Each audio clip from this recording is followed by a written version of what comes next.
Several weeks ago, on this very program, we talked about smartphones. And I argued that this is a smartphone and Michael's BlackBerry was not. But Michael argued vociferously.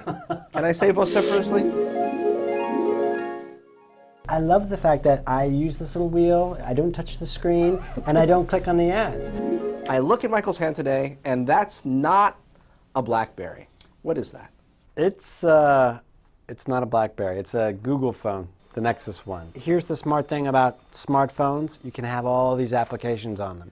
And the application I have on this one is called Swipe, and it lets me trace the letters of a word, and I am so much faster on that. In fact, I think somebody set the world record for texting on a touch screen. And so Swipe has made all the difference. And so now that I can input all the other applications, all those other things you talk about, with the exception of the ads, I love. And so you might be right. You might have something to it. You might be right. So we were talking about this a few minutes ago, and the might be is new. All right, you're right. Okay, all right. You're right. Okay. And I will say that for some folks out there, it turns out that the most popular phone for texting as of a few months ago was the iPhone. So, there are a lot of people who can sort of don't mind the touchscreen when it comes to tapping out letters. So that's one thing. And I also think now that their most loyal guy has defected to Android, RIM is in trouble. No, RIM, makers of BlackBerry, they need to offer something better than, the Bold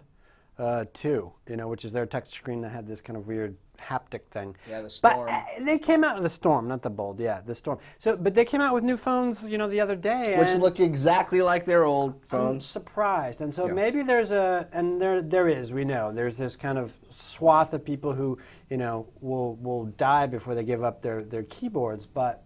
Boy, I bet you once, that's just because the IT guys aren't letting them. Now, for fairness' sake, we must say that RIM's market share in the smartphone category is still sky high. Yeah. Their profitability is very much impressive. I think the concern going forward for this platform is they don't have a standard to go forward on. With the iPhone, you've got pretty much one look.